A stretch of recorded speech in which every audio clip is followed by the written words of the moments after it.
Welcome to Totally Over the Spectrum, where we dive into embracing autism through understanding and support. Welcome to episode 5.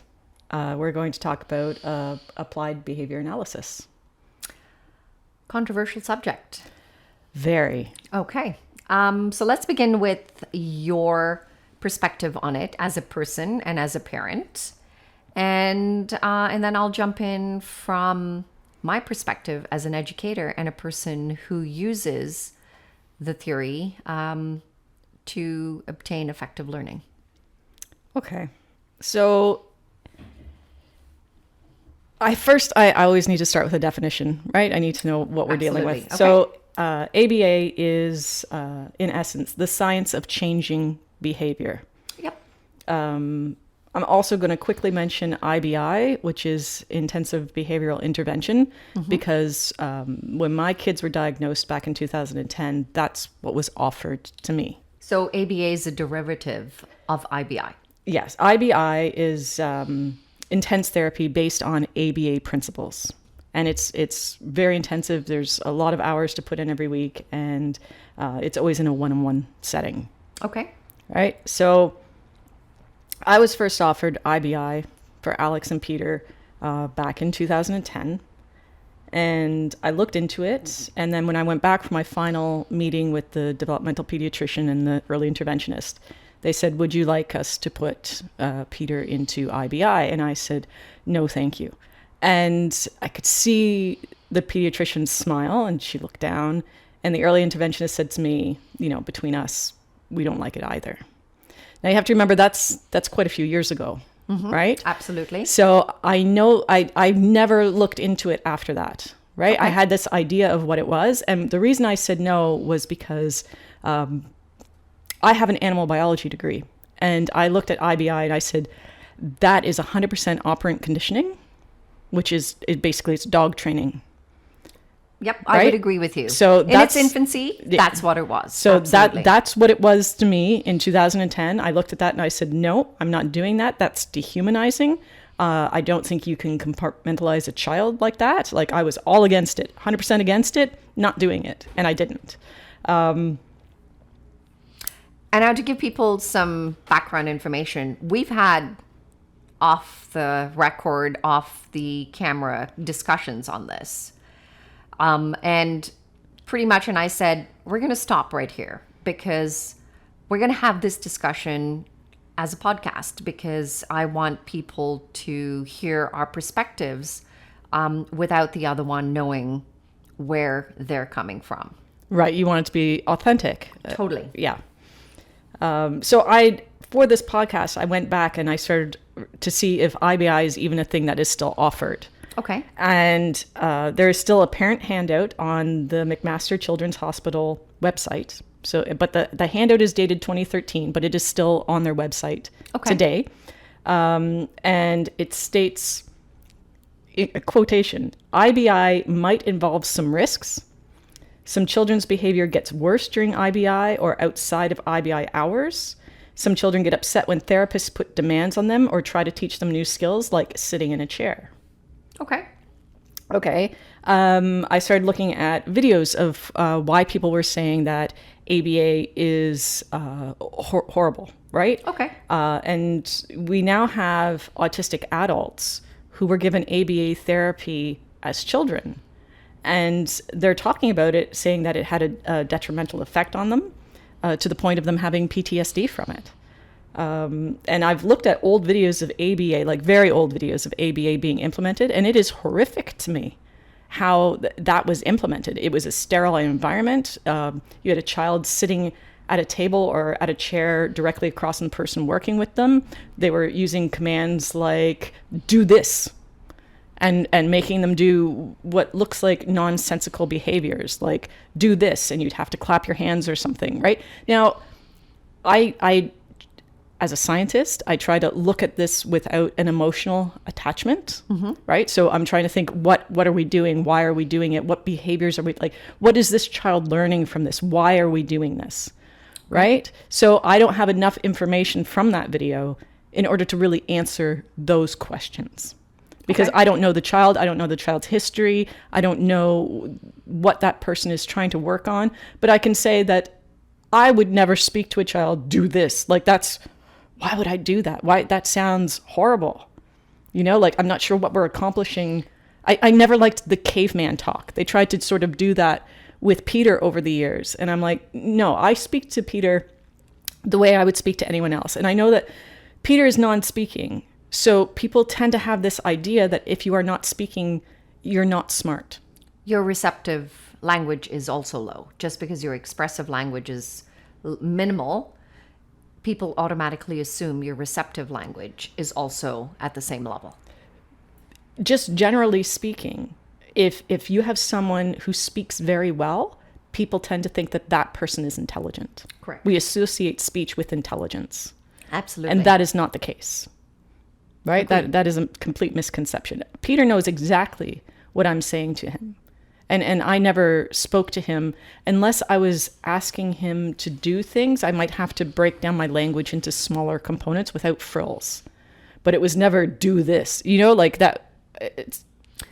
That approach seemed really terrible. I think when any form of theory or treatment first comes into the infancy stage, it is evolving, right? There's very little science and very little experience in any form of theory, whether it's ABA or anything else, right? So mental health treatment, right? In its infancy, shock therapy was huge, right? It was huge, and it was a acceptable and most effective form of treatment in its infancy. Nowadays, it's not. They're still using it. They still use it in Yeah. very specific Yes. cases. So And I can see how this gets sensationalized. They're still using shock therapy. It is not the same. I have a friend who has a neuropathy and was going for shock therapy, right? So it is still used in different contexts in different ways for different treatments. Absolutely. So I'm not going to say, shock therapy is like you would see in the movies where they put something between your teeth and, shock you into submission. That is a misconception. So ABA in its infancy, created in the 1960s, and the evidence was based on animal models and then applied to autistic children. So I understand as a person of science that we don't get science right away. It is constantly evolving. It is fluid. It is dynamic. We build upon the things that we have learned. yes, and so does our language change, right? So ABA at its infancy was do this, right? Now it's follow me or your turn. So the same demands are being placed, but the language around it has now changed. And the approach on that has changed. So I'm going to jump in here with ABA. There's several components to it. And I made my notes over here so that, there's so much of it that incorporates effective ABA. So to begin with, it is case specific, right? It is case specific and it's targeted for a single behavior. One behavior, targeted behavior. And when you define the definition of that behavior, when you actually write it out, any person picking up that piece of paper and reading that definition has a clear understanding of what that behavior looks like, sounds like, feels like. So I think Right. the issue that people were having was that it was used initially to eliminate autistic behaviors, like hand flapping, which we know the self-regulating behaviors, the stims that autistic people have are necessary. Yes. So it has evolved from that archaic approach to more changing it to give them skills in order to adapt to functionalities on being able to have skills for day-to-day living, right? ABA has evolved to that. And more specifically, it's designed for a communication aspect, right? To promote a lot of communication ABA is used specifically in autism to promote communication. Right, because the school really looks at autism as a communication. It is defined as a communication disorder. Yes. Right. So you're looking at promoting that. But ABA is not specific to a person with autism. It's applied behavior analysis. So it's not specifically autism behavior analysis. So it's not applied to a person with autism. It is most effective with people with autism because they're black and white thinkers. And the approach, when done properly, is very black and white because you're targeting a singular behavior in a very structured manner, case specific. So now, you brought up a theories like conditional training. Yes. Right? Yeah. So I'm going to play devil's advocate here throughout, right? To give you that perspective. What if a person with autism is of cognitive ability is so low that their perspective of communication is one response and one reward? So people have to realize that autism affects everyone differently, and you can have a lot of comorbidities with autism, including what we call intellectual disabilities. Absolutely. Right? So their cognitive ability might be extremely low. Yeah, very, very low. So up to sometimes they don't progress past the age of maybe cognitively of a 2-year-old. Right, which is separate from autism. It is a comorbidity, but Yes, but we see absolutely. this in people with autism. So autism doesn't cause that. They are separate things. Yes. But they can happen together. Absolutely. And I think that's where a lot of people get confused, is that you have a lot of these additional disabilities that exist with autism, right? So, and you've got to slowly differentiate between the two. So ABA is used in autism because it is effective, because you're a black and white thinker. You find it hard to think within the shades of gray. And when ABA is done effectively, it is very black and white in the approach. So there is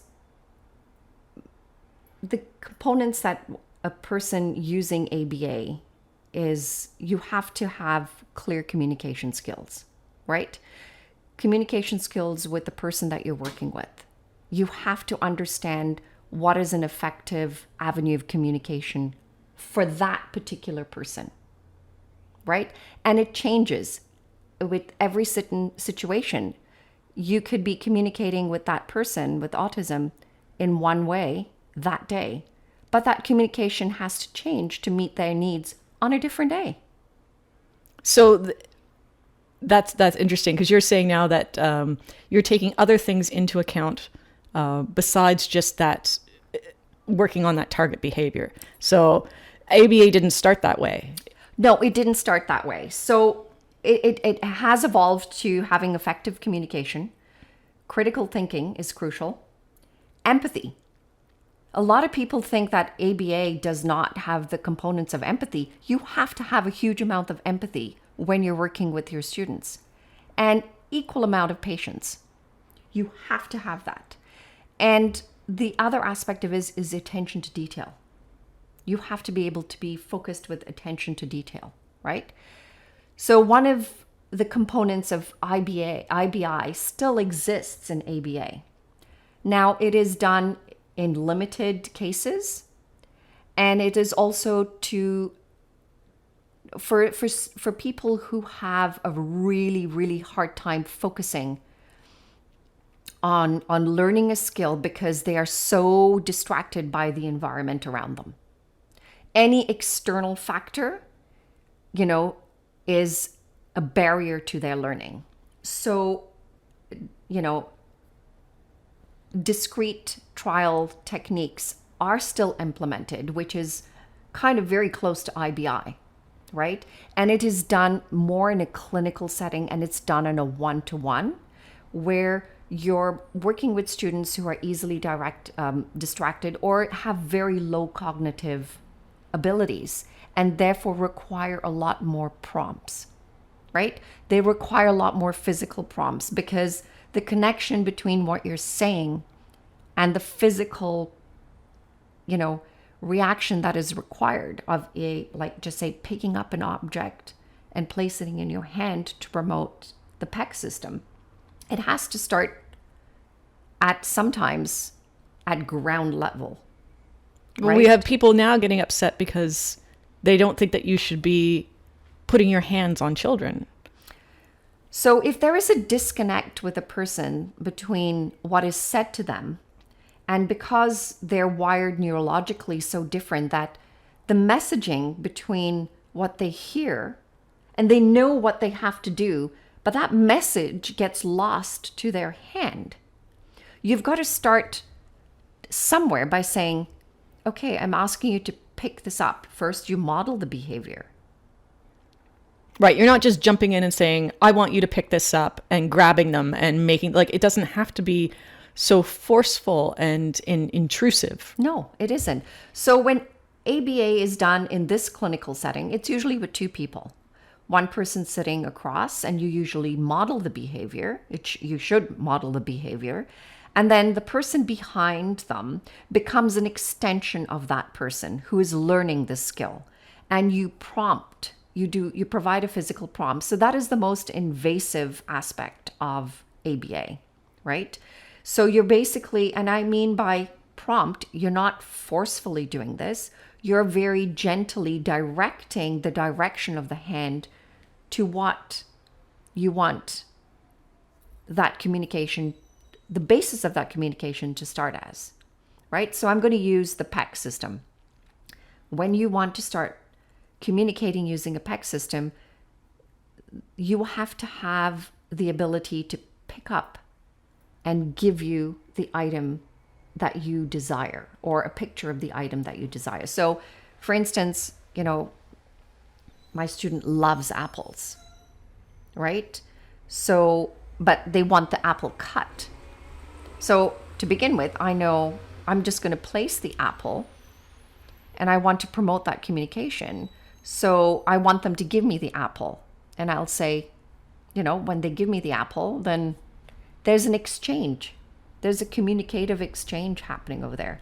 I need something, but in order for me to understand what you need, you have to give it to me first, right? So that give an exchange. So we can start with that, right? Give me the apple, I can cut it up and give it to you.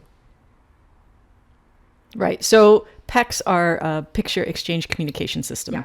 And it's based around the idea that you have pictures of objects or actions, depending on the level that the child is at, and they can point to it or they can hand it to a person. So if they wanted an apple, you don't necessarily have an apple lying around, but you might have a picture of the actual apple. Right. And they're usually Velcroed to a sheet or something, or in a book, and they can take that picture of an apple and hand it to you because they might not verbally be able to say that. So we start, and this is all just working on, this is working on communication, right? Yes. We're working on that back and forth communication. Yes.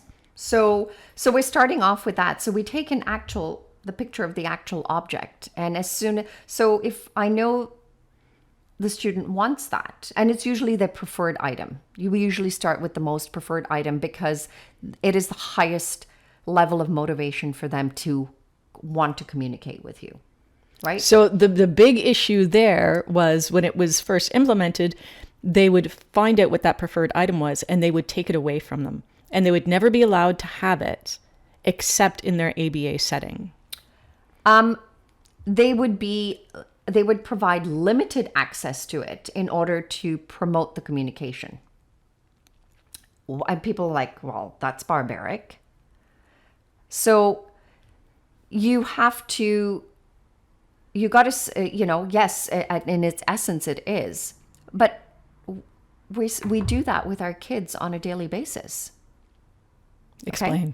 So sitting at a dinner table, and the rule of my house is when you've cleaned up and you've cleared the table and you put your dishes in the dishwasher, you get to have time, whether it's iPad time, TV time, whatever. When my kids were much younger, they're adults now. So if they chose not to do that, guess what? You don't get your reward of being TV time or iPad time. So I'm still denying them access to a preferred activity or item till their chores were done. It's the same basis, but it is more of a concentrated and intensive time. And it's not that we're sitting there for hours on end with a person. No, it's a maximum of 20 minutes. Maximum. Right. ABA used to be done like 20 hours a week, which is an extreme amount. And IBI was more. It was like 40 hours a week for IBI. Yes. So that is just the thought of that is overwhelming to me. Yeah. And I'm saying maximum of 20 minutes, right? And that is with having worked with that student and built up that, the stamina to go for those 20 minutes. At first, it could be 5 minutes. But that 5 minutes could be, okay, so we can take 20 minutes of learning and we can split it up during a day, and it's going to be far more effective to learn that exchange system several times throughout the day versus once a day for 20 minutes. Because now that skill is forgotten. But if I repeat that skill for 5 minutes segments throughout the day, I'm reinforcing that learning and I'm creating muscle memory. And you're lessening the chance of dysregulation because absolutely. You're not asking that child to do more than what they're capable of doing. Yeah. And then we move on from it. When I'm not going to create it at a point where that person is so dysregulated by it. At first, you're going to have pushback. When you implement any new rule to any child, you're going to have pushback. They're not just going to say, oh, it's a new rule. It's not. You're going to go, well, it's not fair. 9 times out of 10, the kids are going to go, it's not fair. When did you come up with that rule? Why did you get to make the rule? Just because, this is their way of communicating that dislike. Of going, I didn't agree to this rule, so why are you making that rule? Their behavior is their form of communicating their dislike to a new implementation of something.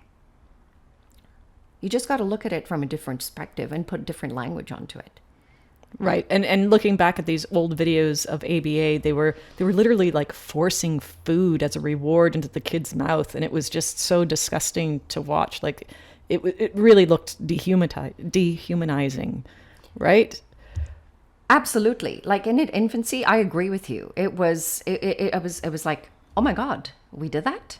As an educator, it was like, oh my gosh, we actually did that. And I think people in the medical profession nowadays, when they look at old videos of surgery and therapy and treatments, they probably go, oh my God, we actually were that barbaric? Because you functioned within the knowledge base that you had at that time and the tools that you had at that time. And once you got better at it, it evolved, and it evolved to something better, more effective, and it lasts a lot longer. So same as ABA, right? And I think the really important aspect of it is you need to have somebody who has a clear understanding of what it is and how to implement it. And this is, I think, goes back to a conversation that we have about educators in school systems that have had no formal learning or education in how to teach this. In one of our previous episodes, we discussed that in detail. Yeah, in our autism and education episode, we did talk about that. So if you don't have somebody who knows what they're doing, you're going to do more harm than good. So part of the problem that I found sort of researching what ABA looks like now is that there is no method of accountability. It's like you can go and get your ABA certificate, but you don't ever have had to work with someone who's autistic in order to obtain that, because like you said, it's not specific to autism. So you could have someone who's never worked with a person, with an autistic person before. They get their ABA certificate. They get to go into a setting and apply what they've learned. But without that background knowledge of autism, that they're not going to be effective, and they could potentially be detrimental to that person. Absolutely. So as a parent looking into doing ABA therapy, you really have to do your due diligence and make sure that the people who are working with your child have the credentials and the experience to do that effectively. And I'm not sure that even now, today, if someone was to ask me, would you put your kids in ABA? I'm not sure that I would. I don't see the value of 20 hours a week of this. Do you know what I mean? Like, because I don't see that the skills are generalized, right? It might be important if, say my kids had violent or self-harming behavior. I might want to eliminate that behavior. And elimination is a whole thing that people get upset about, but I don't mean just eliminate it, stop it. I mean, let's find out why they're having that behavior, what the root cause of that behavior is, whether that's sensory issue or whatever, and figure out what they're obtaining from that behavior, and then find a replacement behavior that is not harmful. That's right. And that's what ABA is. If done properly, that's what ABA is providing more appropriate and obtainable behavior to increase additional skills. So, I mean, you brought up a great topic over there of self-injurious behavior, right? ABA is great at finding the root cause of these behaviors and finding appropriate behaviors that meet the need of that person. So you have to do the ABCs on when you're applying ABA to this. You have to understand the antecedents, the behavior, and the consequence. You have to do that when you're applying ABA. And a lot of people don't. Right? They just go, oh, they're doing this, so we're going to have to eliminate that. So if, let's take a self-injurious behavior, a lot of, people smack themselves. Like, why are they doing that? Are they becoming emotionally dysregulated? For what purpose? Is it an external factor, right? Is it the environment that they're in? Is it too bright? Is it too dark? Are they overstimulated? Are they understimulated? So you have to find, like you said, the root cause of that behavior. And then you work with, when applying ABA, you provide them to have an alternative behavior to meet those needs. I did see some people talking about ABA in a more modern context.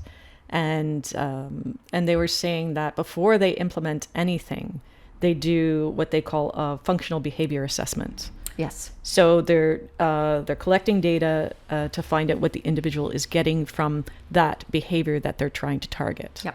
Right. And then they find the replacement behaviors for behaviors that are harmful. So that doesn't, on the surface, sound like a bad idea. Right? I agree that we shouldn't be eliminating autistic behaviors simply because they're autistic. No, of course not. Why would you do that? Hand flapping hurts no one. No, agreed. Absolutely. If it's not harmful to them and it's providing them a means of regulating, absolutely. There is no need to eliminate that behavior. Right? So, but, let's take screaming, right? So when you're young, you often scream. Is that an appropriate behavior when you're 10 and 12? No. Are you able to effectively, deal with that behavior when they're 2 versus they're 6'2"? Yeah, you can effectively deal with that behavior when they're 2. And that also ties into the soft parenting approach and the meaning of no. Like, they're all interconnected. They're all interconnected. And I know as a parent of a special needs child, It is exhausting. It is absolutely exhausting. But fight the battles. Take on the challenges when they're young enough and when you're able to make the most impact and set a solid foundation for a far better regulated person when they're older. And those behaviors, you cannot physically manage those behaviors when they're older. Right. So if you see even a neurotypical person with a toddler and the toddler is screaming in the middle of the grocery store or something, and what do? They generally pick them up and move them, right? Like that's typically what parents do. Oh, you're screaming because you didn't get to have the treat that you wanted, so now you're having a tantrum. So, and I think that autistic meltdowns are not neurotypical tantrums. They are different things. They are brought about for a lot of different reasons. So you certainly need someone who understands autism to be able to say, this is a meltdown we're having. This is not a tantrum. This is not just work refusal. This is not I didn't get my own way. This is I am overwhelmed, or I am having processing issues. I am not regulated. And you need to know where those boundaries are, right? And pushing kids past that, to me, is traumatic. Like that is not okay. So with Peter, we've talked about this before. Peter works really well when you have an idea of what is too easy for him and what is too difficult. Mm-hmm. And you need to make, in order to make progress with him, you need to set things slightly above his comfort level, not too high.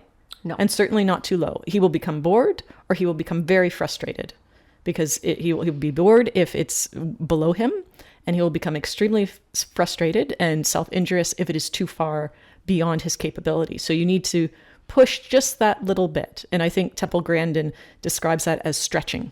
Yes, right? Absolutely. So if you need to know that sort of sweet spot for him, where he will still become a little bit upset about it, but he's very easily regulated. And then you don't push him too far past that, right? Like you need to stop at a certain point and say, okay, thank you. We've tried this. We've done this thing. Okay, that's enough. Like you can go do what you would like to do now. You can have your free choice. So if you have someone implementing ABA who doesn't have that understanding, like as a parent, they should be asking you for this information. They should be requiring that information before they start implementing anything. Before you can implement ABA, I'm a firm believer, is creating a relationship. You have to create a relationship and trust with that student. It doesn't matter. To me, that is the most crucial aspect of being effective when it comes to ABA. You need to build that relationship, because with that relationship, there is that high element of trust to be pushed past that comfort zone. Push past that comfort zone with that person knowing, yes, I don't like it. It doesn't feel good. I'm frustrated by it, but I know that person's going to keep me safe and I'm going to be okay. And that is why Peter and I always managed to go above and beyond his learning skills when we were together. It's because I always pushed him to that just outside of his comfort zones. Sometimes he knew it and sometimes he didn't. Sometimes the increment of increasing that discomfort was so minuscule that he didn't even know it. And other times he did. And I would say to him, I know you're frustrated, and that's okay. You need to be frustrated sometimes till you get more used to this. But I'm here to help you. I'm right here with you all the time to help you learn. And we will do this together, and it'll be okay. It will be okay. And he had that level of trust in me to know that, yes, it will be okay. And you knew him well enough to know when he had had too much or he was just refusing, right? You knew him enough to say, oh, I see that today you are not regulated, so I know I'm not going to push you, or I know you're just being cheeky with me and you just don't want to do this thing. Oh, absolutely. Absolutely. And that is part of, effective ABA, is like understanding your student holistically. You have to have, know who they are as a person, as a learner, as an individual.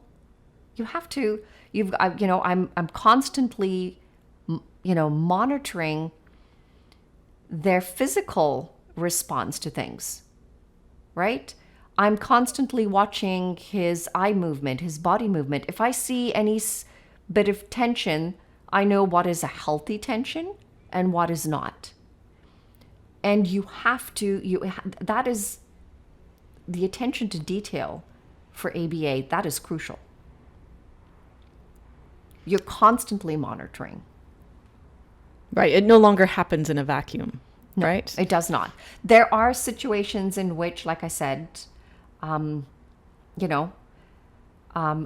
DTT is applied because you're now eliminating any barriers, or as many barriers as you can, for a person who has a hard time learning certain skills because they are so distracted, or their cognitive ability is at a level where you need to set up an environment to promote that learning.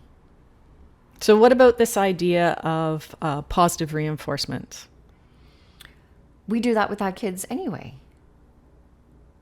So as an adult, I was trying to think about this, and I kind of do that with myself for things that I don't want to do. I'll say, oh, I don't want to clean. I don't want to clean everything. I like it when things are clean, but the act of cleaning is not my favorite thing to do. And I'll say, okay, well, if I just go get this done, then I will sit down and have a cup of tea, right? I'm literally giving myself a reward for doing the task I don't want to do.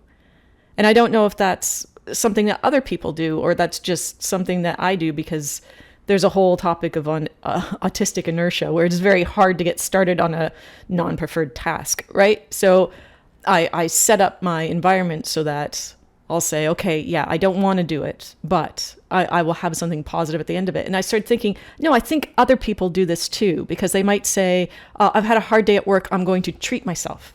So you're absolutely right. So what happens is with ABA, people are starting to, kind of like, oh, this is bad about it, this is bad. And positive reinforcement, it's like conditional training. It's like the dog sits, the dog gets a treat. And I'm like, yeah, but you're kind of taking it down to the bare bones over there. There's more to this. And in fact, guess what? You treat yourselves and you apply the same theory to neurotypical kids, right? You eat your dinner, you have dessert. You clean the table, you have TV time. You do your chores, you get pocket money. Is that not a reward system? Is not positive reinforcement? It sounds like it. Yeah, I couldn't find something sort of inherently wrong with the philosophy when everybody seems to do it. And not everybody, I don't feel like I'm suffering. I'm not depriving myself of having a cup of tea for the rest of the day. I'm just saying, oh, I will reward myself for this task that I find extremely tedious. Yeah. So when you're applying ABA, you're doing this targeting a specific behavior in a concentrated amount of time, any advancements, any thought, any action towards the preferred behavior, you're going to reward. Because I'm going to say you're thinking in the right direction. So now you're rewarding the critical thinking aspect of it. You're moving in the right direction. So you're rewarding the movement aspect of it. So it's a win-win situation. But people are worried about all we're doing is training compliance. And I think it also goes back to the wording, right? Do this, right? So if I said, instead of saying do this, and I said, show me this. Which sounds better? Right. But the idea that we are just training kids to be compliant, to do whatever we say. We're not training them to do whatever we say. Absolutely not. We're giving them, when ABA advances, you start layering the learning, right? You start providing options, and you're providing options to know that the targeted behavior is that they're going to go to a preferred behavior because they know that's where they're going to have positive reinforcement from it. So you're building on that. You're not just, so it's, people forget that it's a very dynamic process. And the basis of one learning is an advancement for another. And, you know, it's, you reward your kids for compliance on a daily basis. But with kids with autism, the communication factors, if they're on, a level 2 or 3, where it's moderate to severe, as in the old terms, your language has to be simple. It cannot be complicated. So you've got to modify the learning in order to meet that person's specific needs, that person's specific makeup. And I think, too, we have to look at the idea that ABA is not going to be used for all things in all situations. Absolutely not. Right? It is not the be all and end all. It is not this is the only possible thing that you can use to teach your child. It is a very specific tool, and you wouldn't use that tool for every single thing. No, absolutely not. I'm not going to use a pencil for every single piece of work that I do, especially when, it's art. I'm not going to use a pencil for art. I'm going to use the other tools that are available for arts: crayons, paints, watercolors. Right. So you could use a pencil. You could. But you have other options. Absolutely. Right? And maybe the pencil isn't, you wouldn't use a pencil on a whiteboard, right? No. Like that is a completely different tool that you need for that specific instance. Yeah. So a whiteboard is, in essence, we'll take that analogy, is a different skill that we're learning. So I'm going to apply a different strategy to learn that different skill. So that was an excellent example. So you don't use a pencil on a whiteboard. No, it would damage the whiteboard. Yeah. Right? So no, of course you wouldn't. But you need to have someone who knows what they're doing, knows how to implement it, knows who their client is, right? And understands their needs to know when things need to be used. So this is getting very complicated now for parents, because you have to do so much footwork. You have to do so much preparation. You have to know so much before you can do. You can't just say, okay, I can just go do ABA and everything will be fine. No, you have to do your due diligence. You have to make sure that the people providing that know what they're doing, right? And if you go and sometimes you have to try things, and if you find that this is not working for my child, be prepared to leave. Say, oh, you are trying to eliminate hand flapping. That's a red flag for me. I'm out of here. Right? Not all therapists are created equal. So it's tough. It is a tough journey, right? Because you don't always know what you should be using. And you might find that therapy is a business, right? People are making money off of this. Mm-hmm. So they're not going to tell you, oh, we're not actually trained specifically to work with kids with autism. They're not going to tell you that. They're not going to volunteer that information.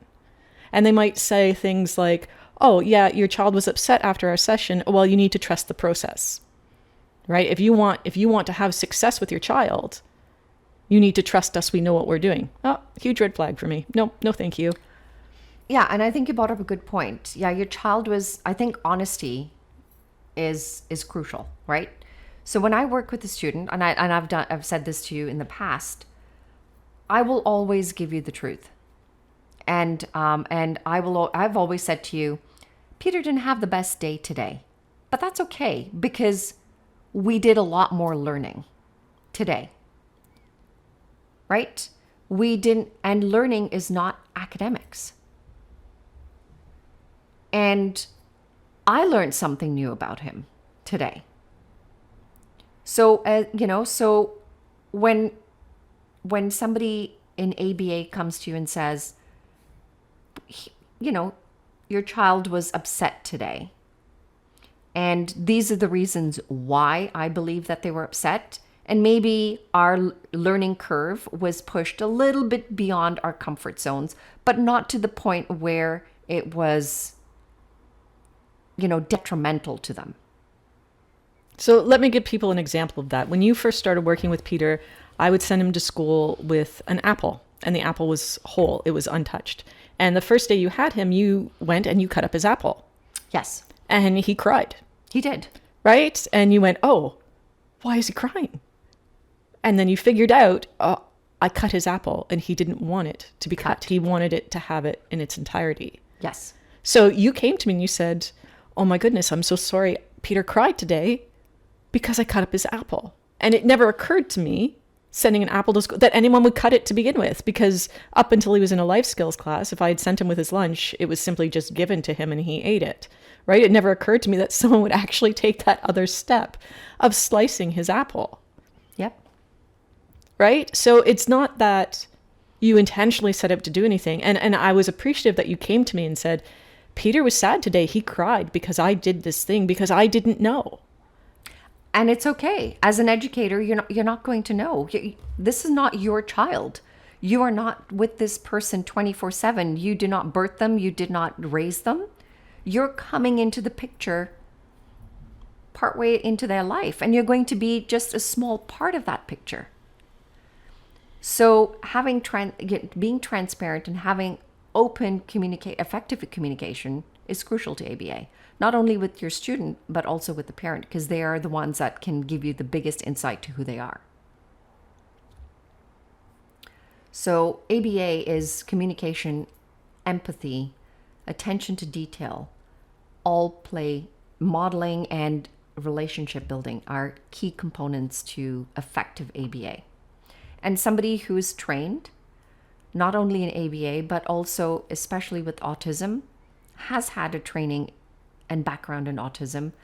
And my biggest belief, my firm belief on this, is that you have a psychologist lead this. They are trained, and ones that are specific to autism, even better. So does the school system demand, like, is it sort of mandated that they use ABA techniques? ABA is incorporated in the PPM 140. We spoke about that, right? It's a policies and memorandum, practices and memorandum that we have, which implements in the Ministry of Education, says that this document says that ABA techniques are used within the school board in a framework, in this specific framework, in order for us to effectively teach students with a communication disorder, right? And I'm saying communication disorder. I'm not saying autism disorder. Communication, because they're not the only ones that have a communication disorder. There are other disorders that fall within the communication disorder category. So in order to use some of those techniques, and I'm not saying we use those techniques to the intensity that they can be used, but use some of those techniques and strategies in order to help communication learners learn more effectively. And is there a psychologist that oversees this for the school board? No. That's when your teachers, your special education teachers who get training are involved. Psychologists come into the school system and into your child's case as to provide a diagnosis, which we're going to speak in detail about in our upcoming episode in regards to diagnosis. So they'll get a little bit more detailed information on that and how that procedure works and how it affects, education. Does ABA ever use a play-based approach? Yes, it does. I do. I certainly do it, right? It doesn't have to be clinical. I think that's where the misconception is.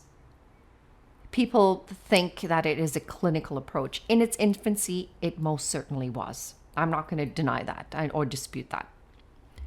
It is play-based, right? So you can take an ABA approach like turn taking, right? We can do ABA. Like, you have a child whose behavior of turn taking means if somebody took the toy, you went to bite. So we're eliminating the biting, but we're also positively introducing turn taking, right? So the targeted behavior is biting because I don't want to wait my turn, right? I'm going to take something from you, and if you take it back from me, I'm going to bite you. So, so we're playing, and we could be, like, hey, my turn. I'm going to model that behavior. I'm going to use appropriate language, and I'm going to push that comfort zone for maybe a second or two, and I'm going to bail it back, and then I'm going to build on that time, right? Again, building resilience. Yeah. So, yeah, it is on a, depending upon the age, depending upon the student, and it goes back to case-specific situations. So I know that there are alternative therapies out there besides ABA. Back when I was looking at IBI and said no thank you, there was something called DIR floor time, but it wasn't offered in Canada. Back in 2010, I think it was still very new, and it was based in the US. So I tried to find that recently to see if that, and there are some pockets of it now, I think, in Canada through private therapies, but ABA is still sort of the gold standard across the board for any sort of government-run programs. And DIR floor time, what does the DIR stand for? Developmental, individual differences, and relationship-based model. But from what you're telling me, ABA now incorporates a lot of those components. Yes, it does. Absolutely. So floor time was considered to be a whole child approach.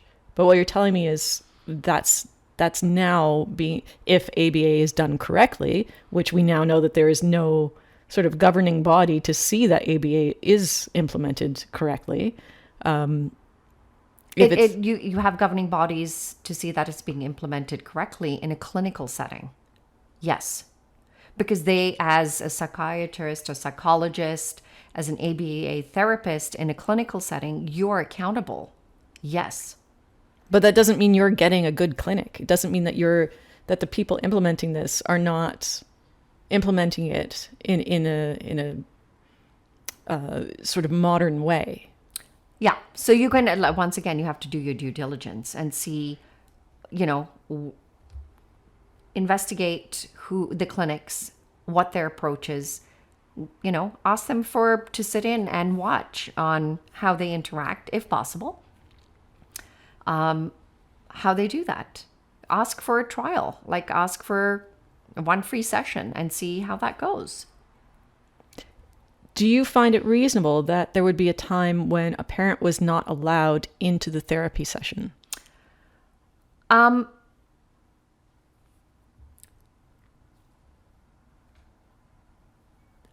You should, as a parent, you should be allowed in at any point, right? Because as a parent, you are now handing the well-being of your child to somebody else.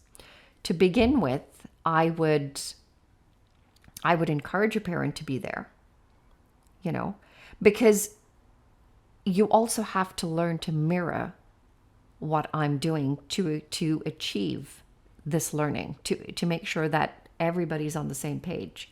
ABA is effective that if you do it and I do it and everybody else does, everybody's on the same page. If we all do it, we're sending the same message and we're targeting the same behavior and the same response. So it's predictability for the child. And with predictability, you're going to reduce anxiety. They know what's going to come.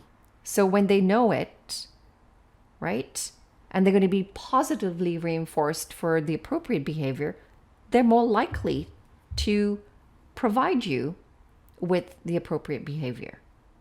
And appropriate behavior is, that's not set for everyone. Everyone's going to have a different idea of what appropriate behavior is. I mean, we can talk about very extreme things where I'm sure everyone's going to say self-harm or harming others is inappropriate behavior. But I mean, you might come across people who think that jumping up and down is inappropriate behavior. I don't want my child doing that. Mm-hmm. Right? And I would say, are they harming anyone? Are they harming themselves? Are they able to regulate themselves in situations where that might not be an appropriate environment to be jumping up and down, like on a bus, right? Like, yep, safety can be an issue. You can't go to the movie theater necessarily and jump up and down. So how, like, nothing is sort of 100% one way or the other. We kind of need to take this and say, everything is dynamic. Everything is fluid. There are going to be situations where we do things and going to be situations where we don't do things. Like, you can't just say all in or all out. It doesn't, nothing works that way. People are not that, right? Like, it's, you have to have some fluidity. And in order for a skill to be mastered, it has to be transferable to different environments. So different situations. That's considered a criticism of ABA, that it is so specific to one particular behavior that it is not generalized as a skill across other areas. Like, you might be able to teach someone, this is a yellow ball, but they wouldn't necessarily be able to take that and say, that's a yellow car. Well, we're teaching color, right? So if ABA is teaching color, then we're going to implement a car, we're going to implement a ball, we're going to implement a flower, because it's yellow. That's the targeted. So the issues that I'm bringing up, you're telling me, are basically people not using it correctly. Yeah, absolutely. So like, it comes back to the definition. Having a clear communication is crucial. An understanding of the definition and having it so clearly labeled that there is absolutely no confusion for anybody who picks up that piece of paper and reads that definition. It should mean the same thing to everybody, which makes it very, very difficult. I watched a really good YouTube video by Bethany, and it was called The Controversy Around ABA Therapy. It was very in-depth. I don't want to scare parents. I think it was a really interesting video to watch, and I like to give people information, and they, like, please go out, research this, do your own in-depth research and figure out what works for you. And I understand that that's not possible for everyone. Not everyone is has that skill or enjoys to do that. And what we're saying is, this is hard. This is hard. It is hard to know what the correct path is to take for your child, where you should be going, what you should be doing, what you should be like. It is a lot of work, and you are constantly on, right? Like, you can't just say, oh, this person is a therapist, so of course they want to help my child. That might be their intent, but it doesn't mean they're good at it. Mm-hmm. And it doesn't mean it's going to be effective. And yes, you constantly have to monitor as a parent what is happening, right? And it's okay to make a mistake as a parent. It's okay to say, I tried this and it didn't work out. And wow, I'm really sorry I did that. Well, you didn't know. You didn't know how it was going to turn out. It may not have worked at that time in that situation, but doesn't mean that it's not going to work at all. We've also spoken about that, right? We've spoken about that. And I think our conversations that we have on one subject connect to other subjects that we've spoken about. Right? It's a spider web. Like, whether we like it or not, they're all connected. So, and people just need, like you said, do your due diligence. Like, I get that it's a lot of work. I get it. But don't give up, right? Like, you're going to make mistakes, and as long as your kids have a good support system at home, they're going to be okay. They are. Right? You are going to build resilience. I mean, it's not like I've ever done something that I shouldn't have done, and I've looked at my kids and said, wow, I'm really sorry, that was not okay. Right? I didn't know at the time that what I was doing was not okay, but I see it now, and I'm sorry. They need to know parents are fallible. Yeah. Right? We don't have a I've manual on them. I've also just modeled behavior that I hope that they understand, and then that they will pick up on. It is okay to say, I've made a mistake and I'm sorry. Yep. And I'm not going to do that again. I have learned from that, right? Yep. Kids don't really expect that parents are going to have all the answers. Well, they shouldn't. They shouldn't expect that. And that comes to good, effective communication too, right? With your kids. So boundaries that we spoke about with soft parenting. So when you have those boundaries and they understand that, oh, you've made a mistake, and you take the initiative to say, I'm sorry. Wow, look what else are you teaching? Right? Unknowns to them. They're learning it.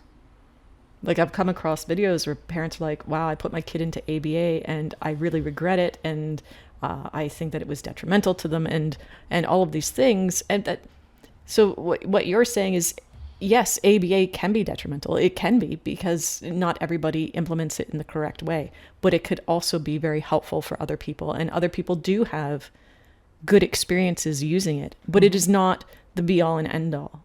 It is not for use across all situations at all times. No. And we're not experts in this field. We're not professionals in this field. We're just two people having a conversation, one from an educational perspective where I've applied these strategies and had a lot of success from them. And giving you, we're not telling people, yes, it's good and you have to do it, or no, it's not and you shouldn't do it.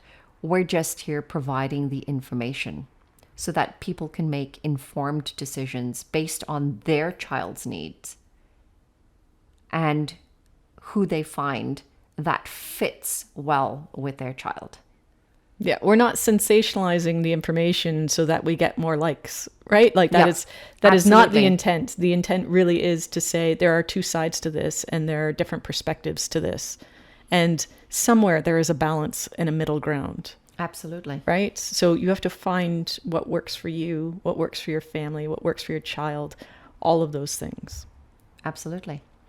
And then hopefully with our next podcast on diagnosis and all of that information can help you channel that investigative process a little bit more effectively.